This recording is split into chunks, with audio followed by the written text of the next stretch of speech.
Hi guys, I'm David Nerriddle here from the Xylem Zone. Just thought I'd give you a quick shout out to let you know where I'm at.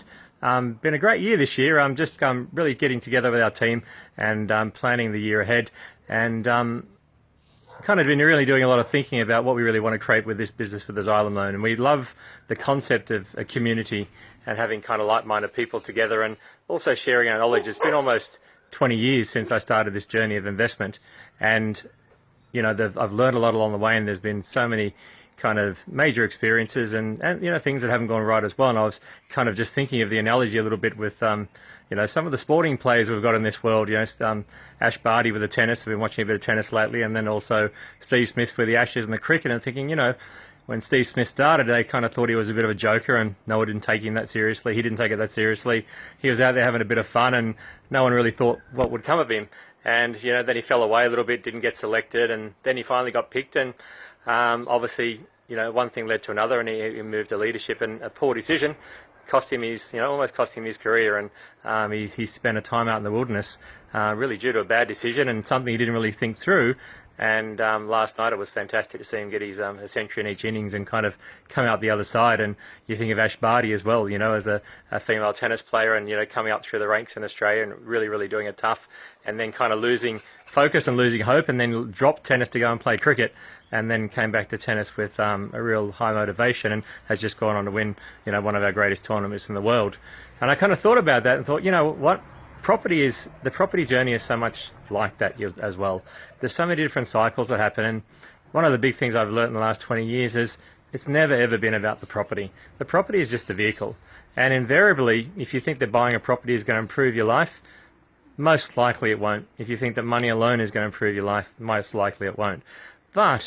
And if you think the journey is going to be easy and there's not going to be ups and downs and there's not going to be different cycles and things that go wrong, you're probably going to have a really tough time of it, because so many things do go up and down. But I think the great thing is that if you start really focusing on what it is that you want to achieve in your life, and then start exploring the options and creating goals that create change in line with what you want, then the different options we have to improve our situation other than working in a job really start to have meaning.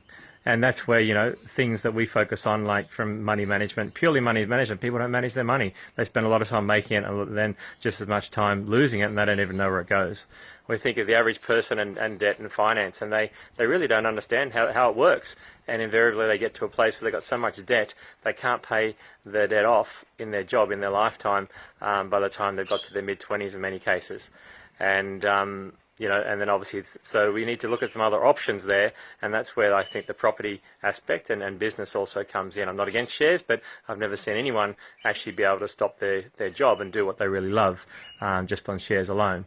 So one of the things I really want to do over the coming 12 months, I'm going to be jumping on YouTube a lot more, and you know, for the first time I've kind of been doing a lot of one-on-one coaching and really focus on that, and haven't really wanted to get in the limelight. But I realise now it's time that if I really want to help people the way that I do, I need to get out there and be sharing some of this information with them, so they can go out there and help themselves, and you know, go on that journey to improve their life and create the world they want, and hopefully avoid some of the pitfalls. So some of the videos I'm going to put out are basically around the cons of property investing and how to avoid them.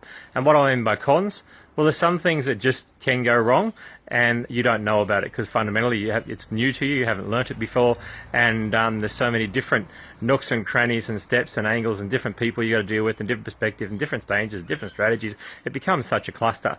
So I'm going to go through just a lot of the different things that can go wrong and give you an idea, so you avoid those mistakes. And I think the other one is the cons, is the kind of second meaning is, well, there's a lot of people out there that will also take advantage of you, and they'll you know, they'll take your money, they'll put you in the wrong decisions, they'll set you up the wrong way, and if you don't know the right questions to ask, you could get yourself in a lot of trouble.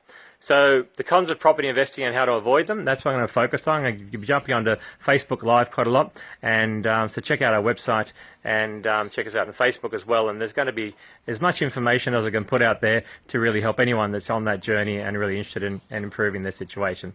So keep an eye out, guys. Great to talk to you, and look forward to sharing the journey a bit more as we go forward. Ciao for now.